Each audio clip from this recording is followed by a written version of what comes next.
welcoming her to the Cambridge Union.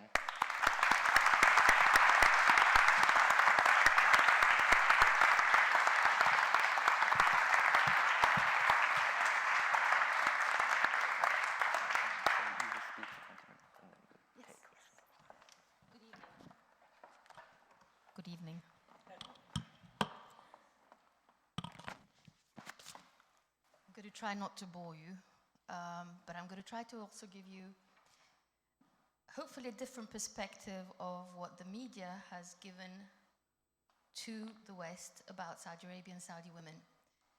So if I ramble a little bit, bear with me. And I'm going to start by saying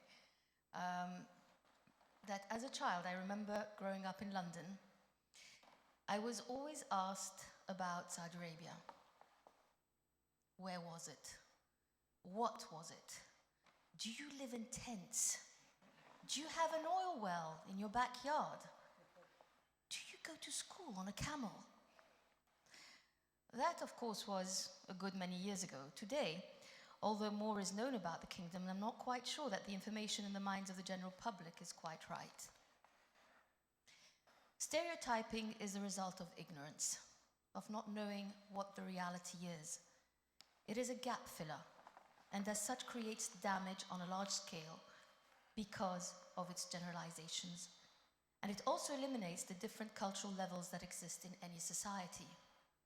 Therefore, as children, it is understandable that they revert to stereotyping because so much is unknown and left to their imagination at that age. We can't really blame them for trying to conceptualize a world that is so unfamiliar to theirs, so far from their realities.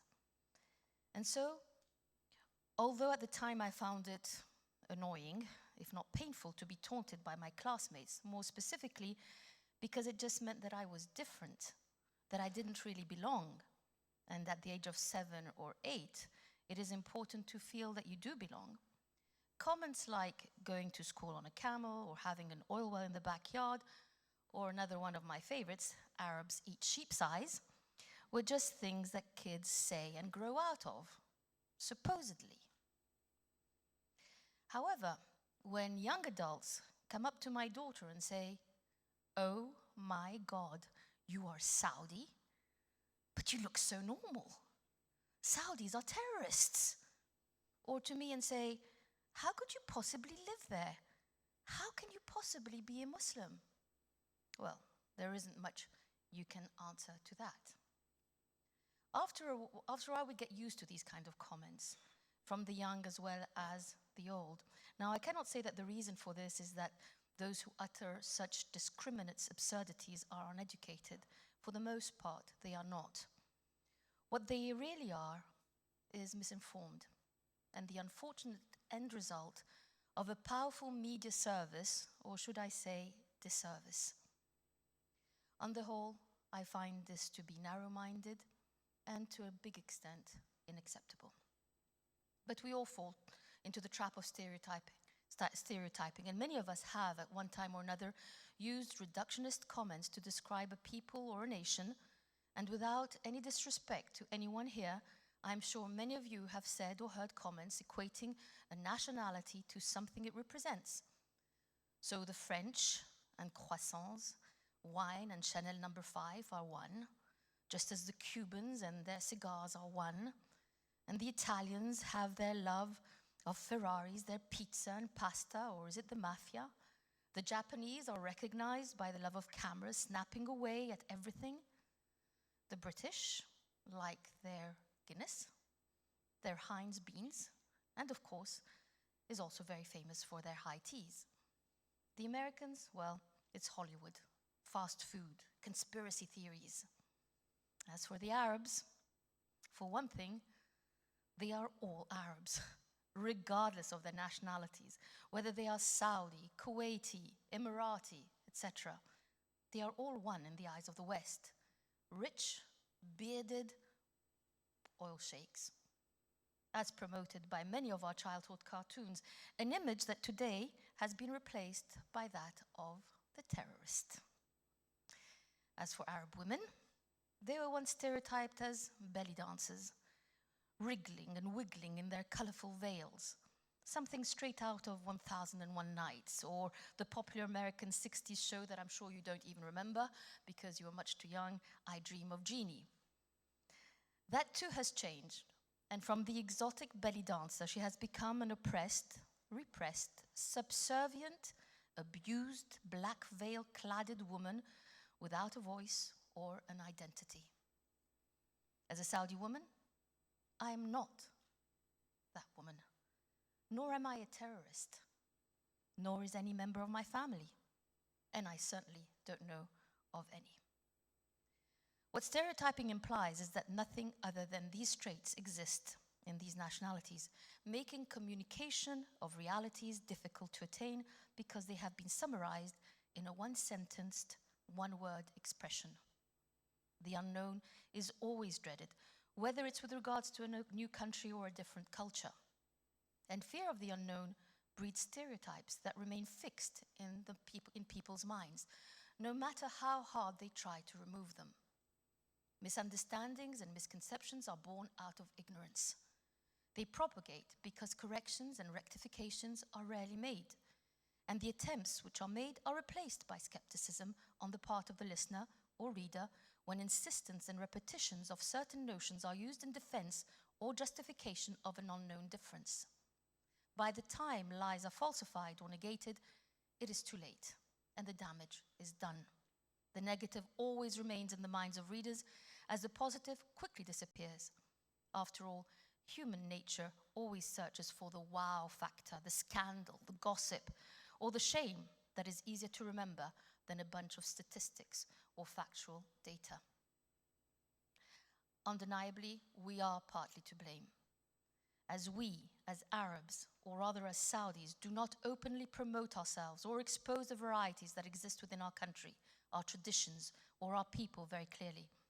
The picture worsens when it comes to Saudi women, and I will be talking a lot about the Saudi woman in a little while. We definitely don't market ourselves sufficiently. We are not out there enough to tell our stories, represent our country, and basically say, we lead very similar lives to other women in the world. We are daughters and sisters and wives and mothers.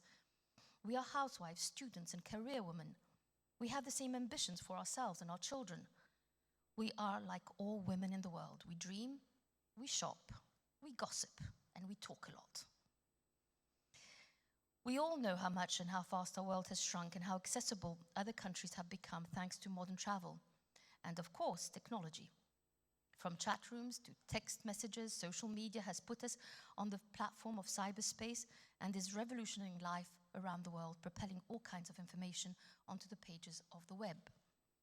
This gateway has facilitated communication today, bringing people closer together socially and professionally. The only real barrier is language, and although many would say that cultural differences are also barriers, I believe they can be avoided. Comments can be made about a people or a nation based on negative stereotypes, which are the result of ignorance fed partly by media fabrication. When journalists or writers are unable to understand the culture behind a comment or cannot find the truth behind a situation, they tend to fill the gaps with misleading and distorted facts that eventually become truths in the eyes of many. Consequently, lies become truths, fiction becomes reality. Being ignorant or misinformed about people and cultures is understandable. Being judgmental, racist, and intolerant is not. We should know what we are talking about before we judge. Far from creating an atmosphere that encourages dialogue between peoples, stereotyping produces an infertile and unfavorable terrain where growth is stunted and partnerships are challenged. By the time lies are falsified or negated, it is always too late. It is time to change the lenses which distort what we see and open our hearts to the rich diversities that exist in the world. No one should be made to feel the need to justify or defend their way of life. The misunderstood can, after all, be explained, as we all have the right to live our lives according to the general consensus, desires, and understandings of our country's societies and beliefs. We cannot generalize. By applying one set of criteria which exists in a particular value system to a system the criteria of which is totally different and expect the results to be successful. If change is to occur, The existing structure must be fully assimilated and, more importantly, must be the entity which demands change, or else it will fail.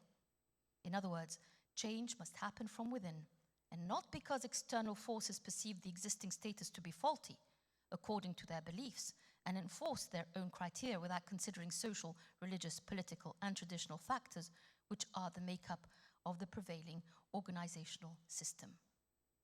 But before I go on, let me briefly give you some general facts on Saudi Arabia.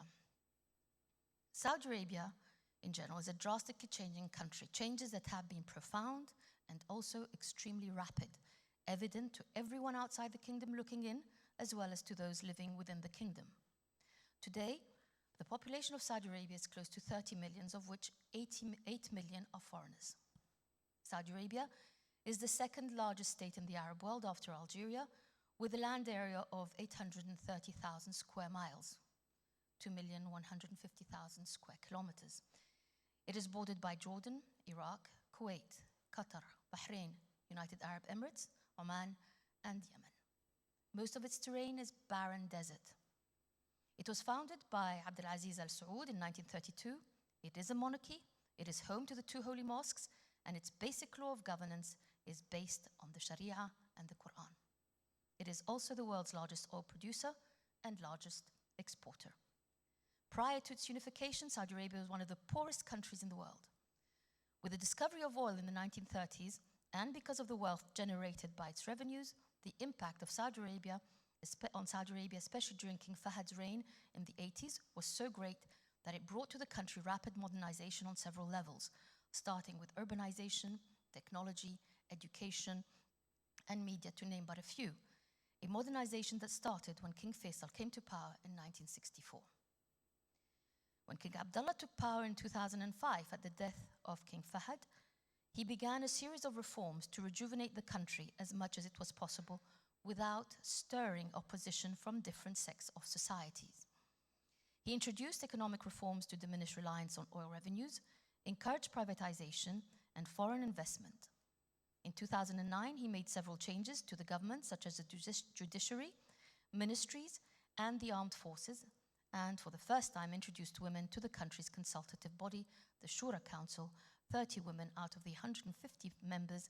In other words, 20% of the Shura Council is female. This December also sees the first municipal elections, where 1,500 out of 5,000 candidates are female. Like everyone in the world, with first-time elections, we don't expect a woman to win, but winning is not the point. Being there is. Saudi Arabia is considered a regional power, is a member of OPEC, and is the only Arab country to be part of the G20. It joined the UN in 1945 and is a founding member of the Arab League, the Gulf Cooperation Council, the Muslim World League, and the organization of the Islamic Conference, now called the Organization of Islamic Cooperation. It plays a prominent role in the International Monetary Fund and the World Bank, and in 2005 joined the World Trade Organization. The development that has taken place in Saudi Arabia in the space of 60 or 70 years is one that took the West centuries to achieve. If we are to put things into context and compare Saudi Arabia today to Saudi Arabia of before the oil and of the 1960s, we will see how much has changed and how far it has come. We are moving slowly, some say too slowly, but the transformation has been extraordinary.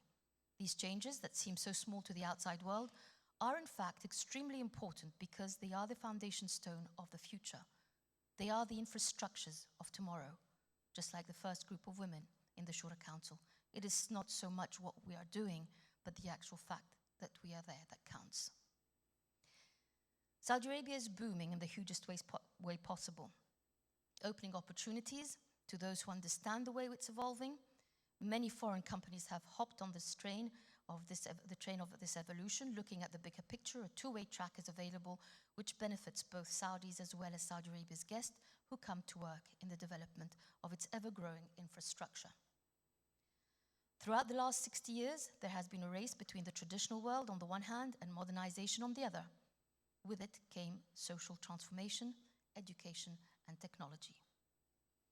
Saudi Arabia is part of the world we live in, and globalization has made us part of a larger framework where competition between nations represents success. From education to businesses, Saudi Arabia is interacting and has to interact with the rest of the world. Developments from education and universities to economic centers, and previously unheard of expansions in the kingdom's infrastructures, the overall impression is one of a booming country that in a few short years has transformed itself from an average run-of-the-mill position to a competitive and flourishing nation where the atmosphere is ripe for professional adventures and new business ventures that go beyond the world of oil, a word which, as we all know, is synonymous to Saudi Arabia. The speed at which these changes are taking place, especially in the educational field, are proving that its ambitious goals may finally and definitely be achieved.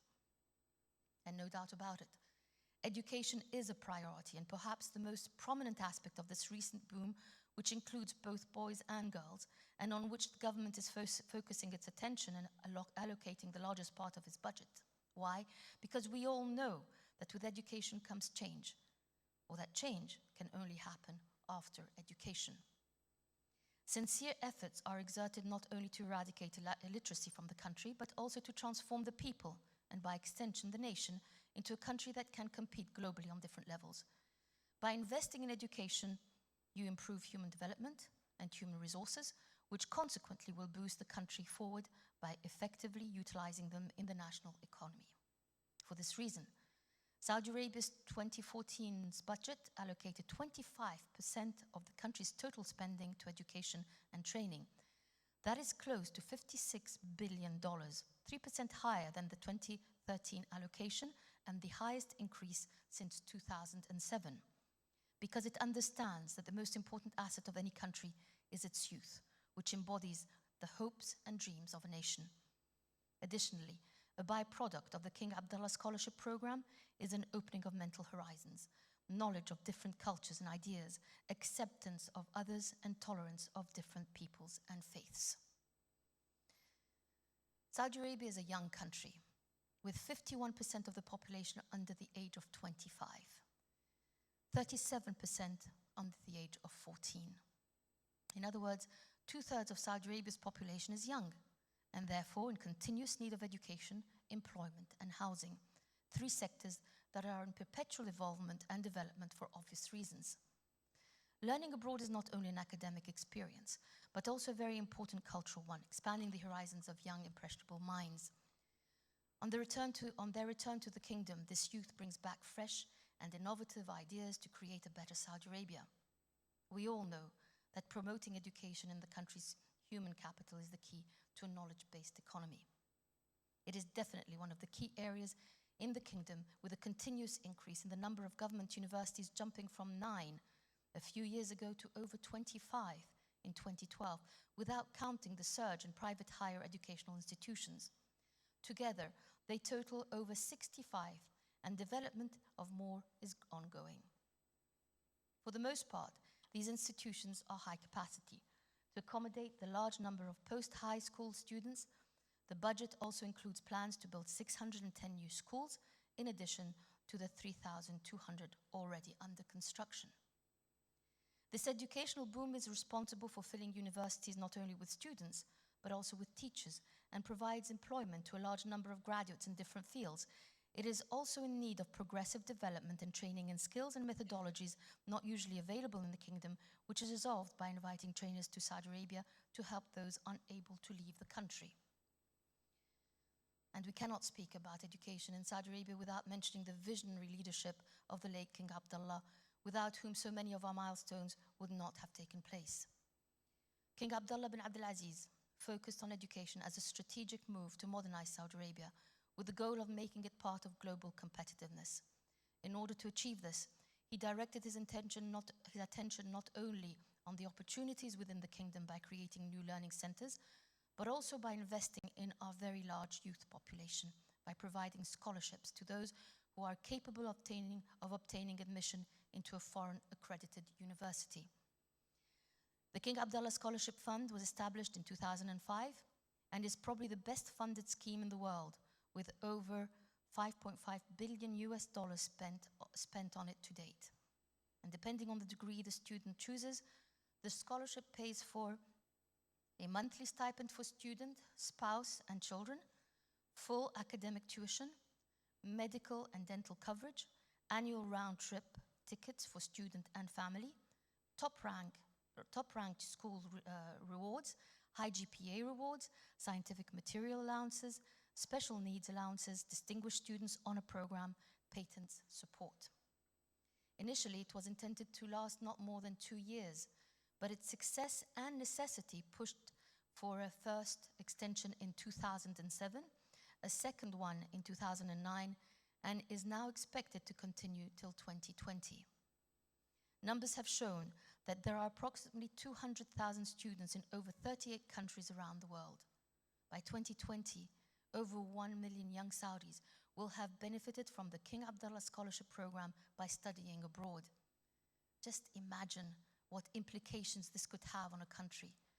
Just think of the impact it will have not only on an academic or career level, but also on a social, cultural, and economic level.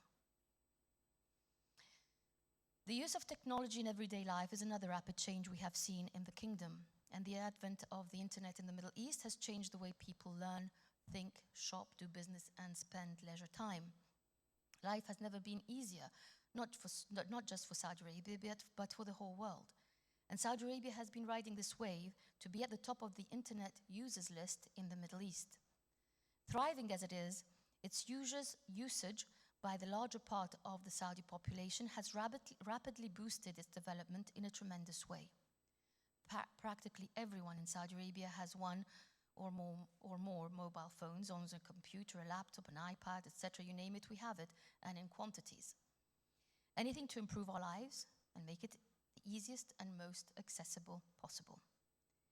Saudi Arabia is the biggest internet user in the Middle East, while social networking and chatting have gone beyond the leisure pastime stage and has become an essential part of living and communication. Some say, sadly, practically as important as breathing.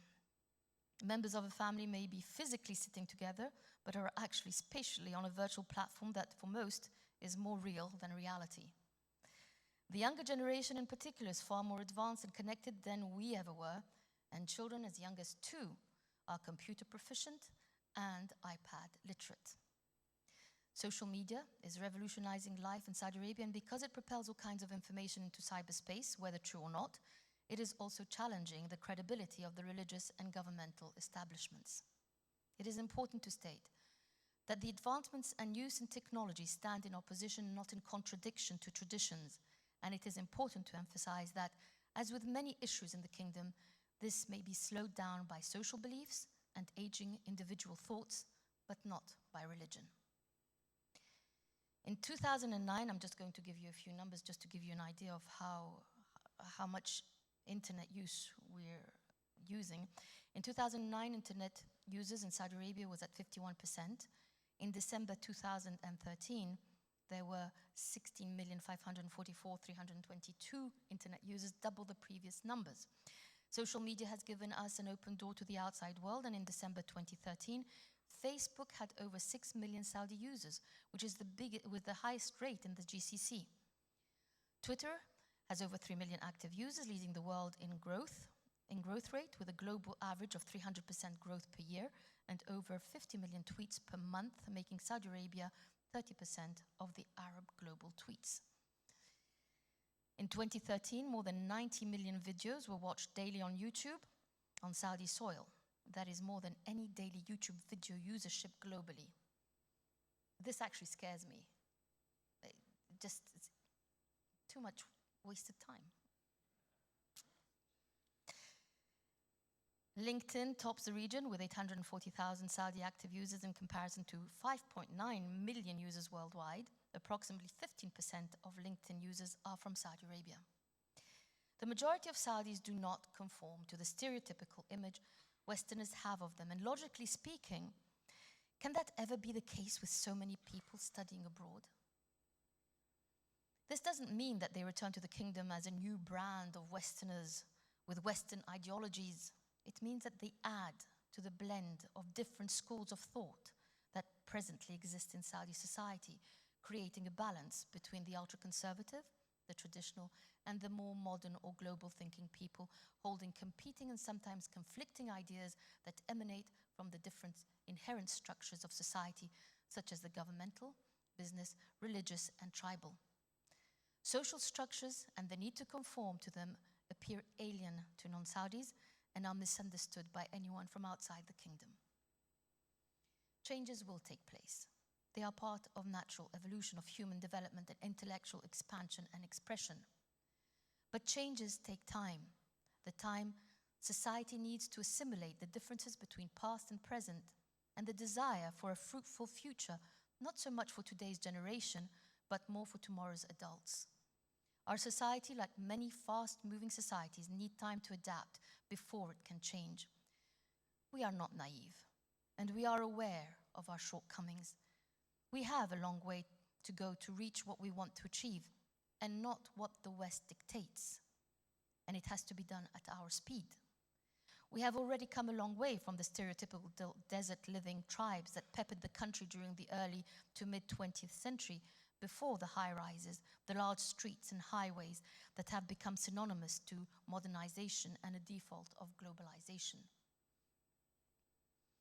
We must not immediately assume that modernization is equal to westernization.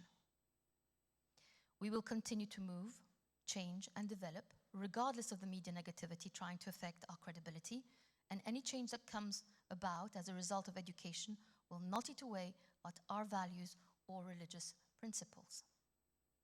And with so much negativity happening in the Middle East today, changing attitudes is a major factor. Issues of religious extremism leading to terrorist acts have made the headlines too many times, propelling the word terrorism in the minds of many as being synonymous to Islam and Saudi Arabia. Although we all condemn these unjustifiable acts, and all efforts of by the Saudi government and the GCC are made to eradicate and eliminate this new form of sickness, this fanaticism that left unheeded is spreading like a cancer, terrorist stereotypes have already been embedded and generalized and have damaged interpersonal relationships and communication. Unfortunately, it is usually minorities that ruin the vision and standards of the majority, thus making the majority pay the price of insanities. And now, let me speak about us. That much unknown entity, unexplained, mysterious, and seemingly contradictory, the Saudi female. Engulfed in her black abaya and veil, she depicts the epitome of the unapproachable. Does she have a voice? Or indeed a face? What kind of life does she lead?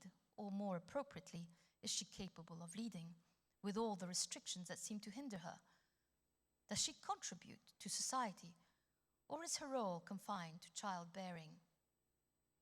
A major misconception in the West is that women in Saudi Arabia are uneducated. Out of a population of, like I said, 30 million people, just under 50% is female. And of the total Saudi population, only 4% is today illiterate. These stereotypes of the Saudi woman are far from the truth. And they have come about as a result of uninformed sensationalist writings that prefer to focus on the so-called out of the ordinary because her way of life on the surface is so at odds with that of the rest of the world. And so she is depicted as oppressed, subservient to and suffocated by men, uneducated, not allowed to work and inferior to her partner, and that's just for starters.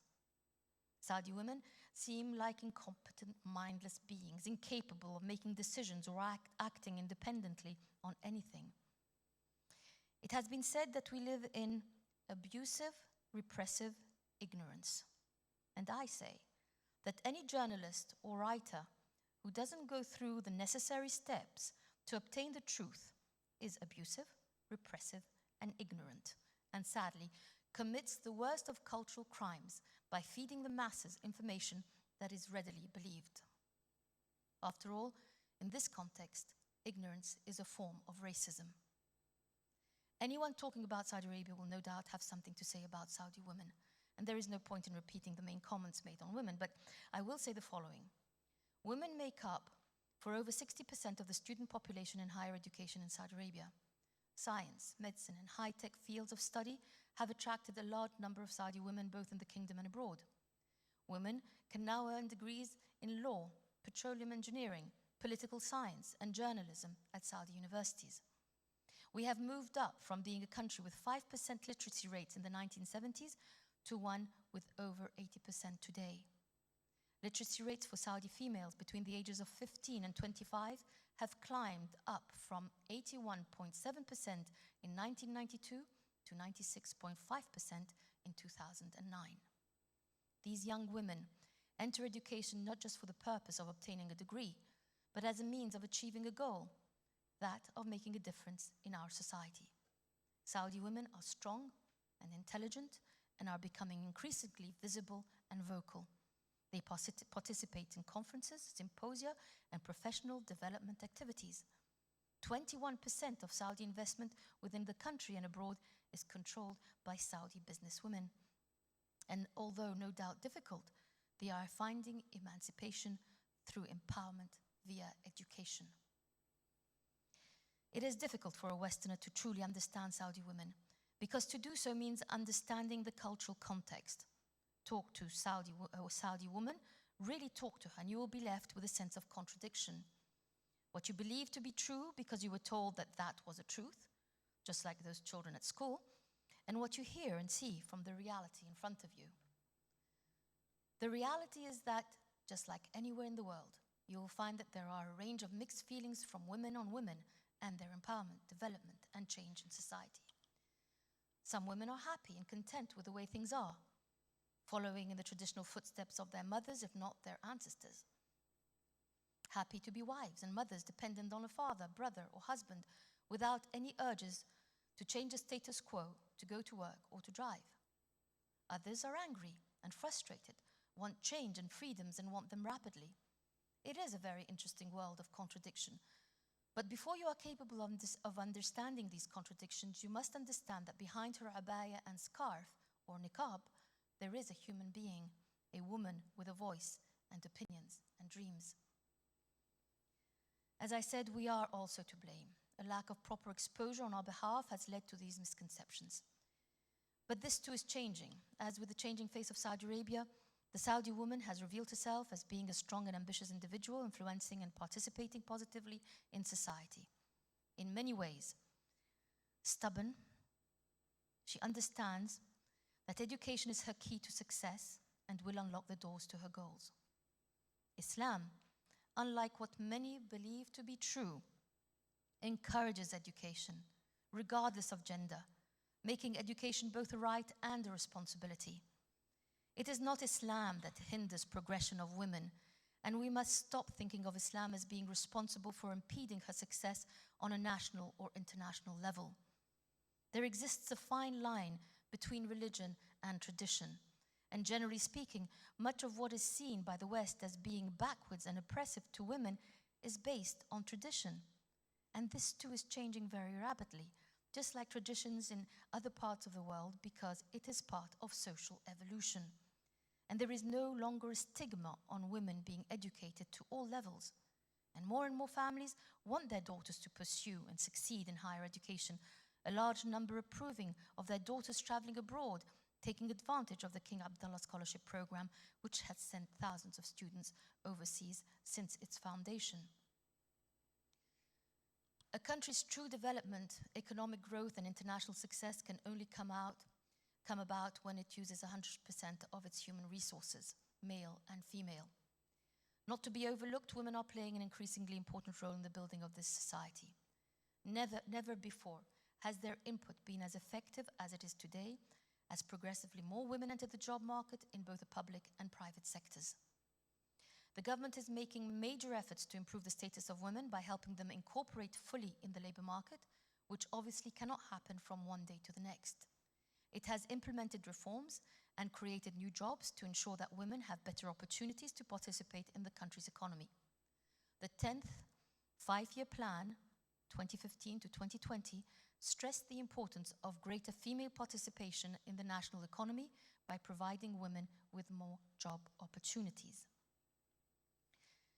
Women, as I said, are entering the workplace at a fast rate and are playing a key role in the social and economic development of the kingdom, contributing to the national economy and helping their families financially by obtaining an additional income.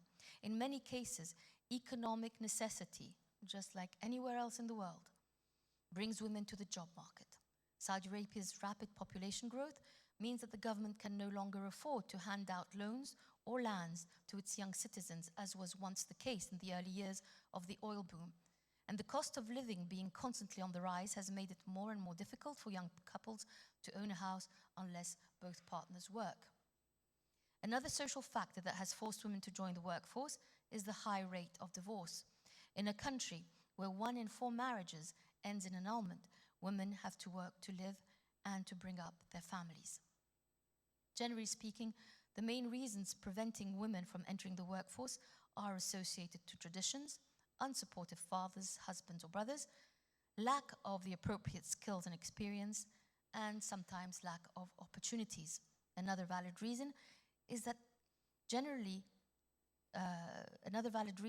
one that generally is not taken into consideration, and that is that they simply don't want to work. After all, who says that all adult women must work? A family or husband may feel that it is unnecessary for the daughter or wife to go to work. This is personal and a choice. And we need to keep in mind that Saudi Arabia is a very traditional, tribal country going through enormous changes very rapidly. We cannot expect everyone to agree with these changes, as changes can never be imposed on anyone. They have to be understood and assimilated before being accepted. No one has the right to force change on anyone. If we want change to occur, remain and develop, we must understand that change will happen from within and at our own pace. Nothing leads to rejection as much as imposition, as it presupposes the notion of superiority on the part of the outside forces wanting change in someone else's country, and that of implied inadequacy for the country that is required to change.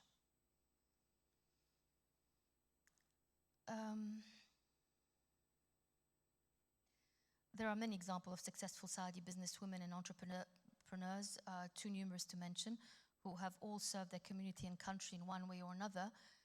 Saudi women are not the meek, underestimated, oppressed and submissive beings that are depicted by the Western media. They have a voice, and a strong one at that, and reality shows that they are being heard more and more. Studies have also shown that a majority of women are a lot richer than men because they don't spend. They let their husbands spend. And that is in part because Islam specifies the independence of women on a financial level and stresses that her property and her money is her own to do as she wishes without referring back to a husband, father, or brother. For that reason, she doesn't change her name when she marries, and although there is still a lot to be done and many challenges still lay ahead of us, we must never forget that women are by nature creative. They usually find ways of getting what they want, and believe me, Saudi women are no exceptions.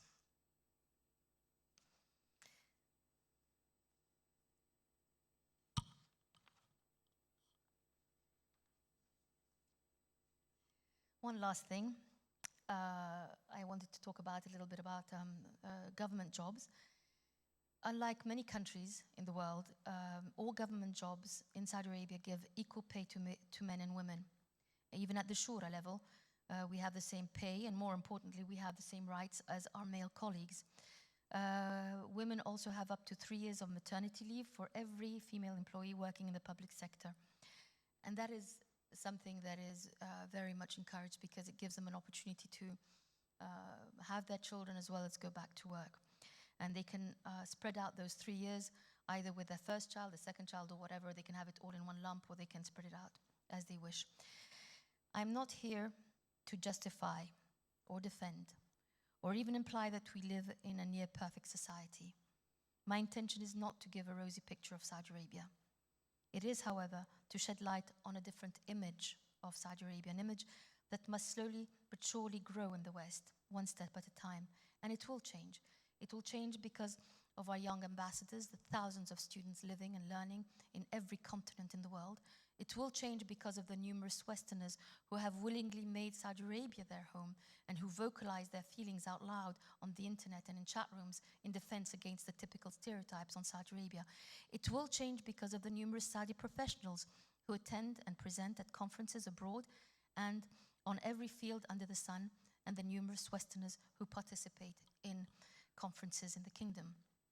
To conclude, I would like to say that if we remain limited to the stereotypes that are easy to believe, communication, international relations, and understanding between peoples of different countries will never be achieved, and intolerance will propagate. We are one world, and we need to keep our doors open for dialogue in order to appreciate the diverse and rich cultures that exist everywhere in the world and which has the capacity to bond countries together. Changes will take place. They are part of natural evolution, of human development, of intellectual expansion and expression. And keeping our doors open, asking questions in order to understand differences and helping each other develop does not go against cultural value system and traditions. On the contrary, they build bridges and emphasize humanity. I would like to close with a quote.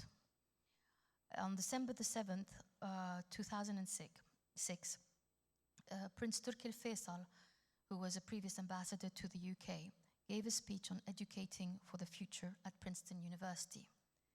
And this is what he had to say about women in Saudi society. He said, "Women are an important part of Saudi society, and they are becoming an increasingly critical part of Saudi economic development. In fact, women now have been elected onto the boards of professional organizations, including the Saudi Engineers Council, the Saudi Journalists Association, and the Jeddah Chamber of Commerce and Industry. I know where they will go next. These women, who have the support of their peers and communities, are reaching new levels every day. They will not only run us at home, but they will also guide and direct us in public life. I am certain that they will do a better job than men have done so far." Evidence shows that men's attitude towards working women in Saudi Arabia are changing, and this is important because it is the silent support that women need to go forward in helping to put their country on the world's economic map. And I have plenty of examples to give you if you're interested later. And that's it. Thank you.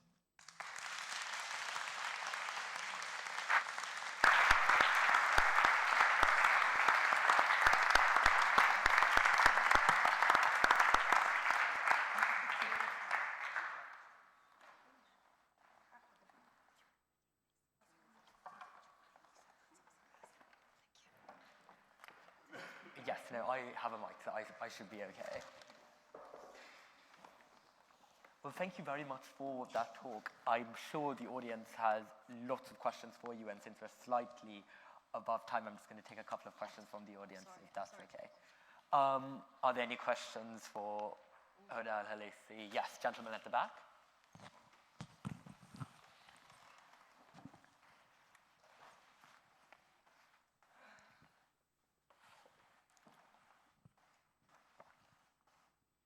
Hi, so you said that the experience of Westerners living in Saudi will help modernize Saudi through your criticism. But the experience of Westerners in Saudi is quite different to how the domestic population live. They live in compounds, they have more freedoms in those compounds than most of the people who are from Saudi. So how will that help change Saudi if they're practically divorced from native Saudis themselves? I didn't realize that the point was for Saudis to be changed or affected. Sorry?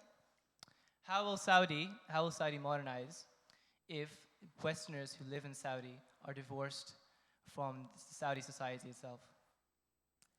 I don't think that they need, it's, first of all, and we've seen this in the educational system, when you have a lot of non-Saudis working in one place, they will affect each other in one way or another. The question of living, if you're talking about living together on a daily basis, that is something that is very, I don't think that Westerners would like to live the life that Saudis live anyway. So they have their own life, and whatever happens as far as interaction is concerned. I have many, many great non-Saudi friends, and I've known them for many, many years, and I've never seen that as a problem. I don't think I really answered your question, but I don't think your question was that. Next question. Yes, lady in the front.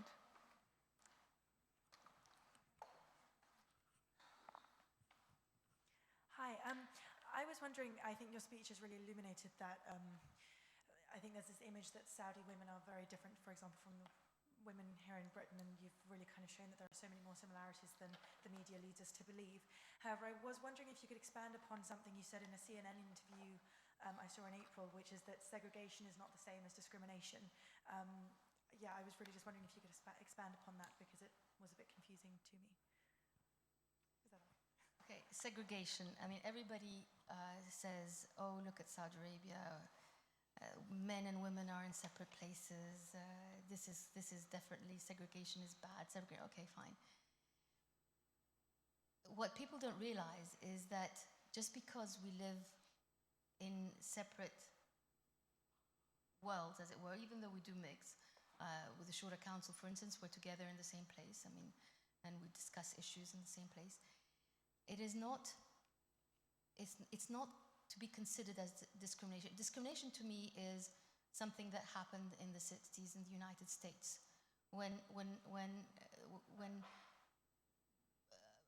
African Americans were discriminated against. It means removing the power from somebody or not giving them their rights. Islam gives us our rights. If there is any form of abuse, the abuse happens from people themselves, not from the religion itself.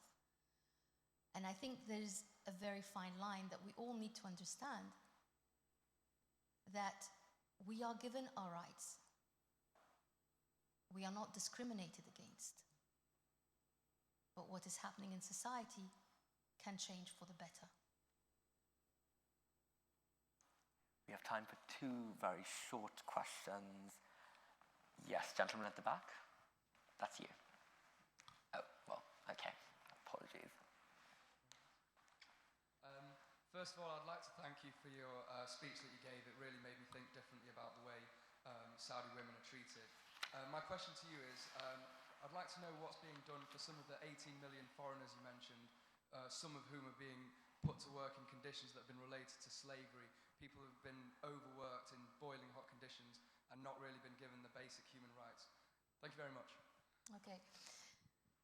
I was kind of expecting that question. I mean, first of all, I have to say that the media is usually one-sided, okay? I'm not saying this to justify or defend. I'm just stating a fact. The media is usually very one-sided. The people who work in so-called conditions, as you have just mentioned,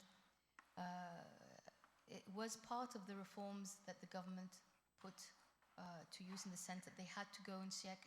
We have spot checks to double check that the employers are making sure that these people are living in suitable conditions. When you talk about slavery, I don't know if you have anything in mind in particular, or any case that you are thinking about. The people who come to Saudi Arabia and to work do so with a full understanding of what they're going to be doing.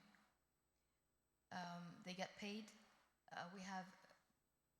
I'm not sure of the numbers, but we have a huge number of riyals that leave the country. I don't want to say that there is no abuse. Employers can be abusive. I'm not going to deny that. But in general, what I have seen and what I do see is a reasonably humane treatment of people, yes.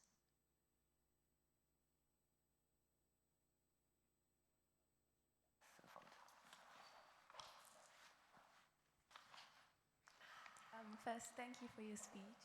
I'd like to know what the views on marriage of young women, young girls is. So is there a sort of a pressure from society for them to get married? Or is there different, like single women looked at differently from married women? That's just something I'd like to know. It's an interesting question. Society doesn't look badly on women who are not married, who are single, or who are divorced, or what have you. No real pressure from society for a girl to get married. Again, we're talking about traditions. It has been traditional that young girls get married at a particular age. But you see more and more today that Saudi women get married at a later date, if at all. My daughter is 28, and I'm dying to become a grandmother, but she's not giving me any hopes of that happening anytime soon. So no, society doesn't. The view has changed a lot, definitely. The end of our 20th speaker event of Michaelmas Town. Thank you so much for coming all the way here to speak to us in Cambridge.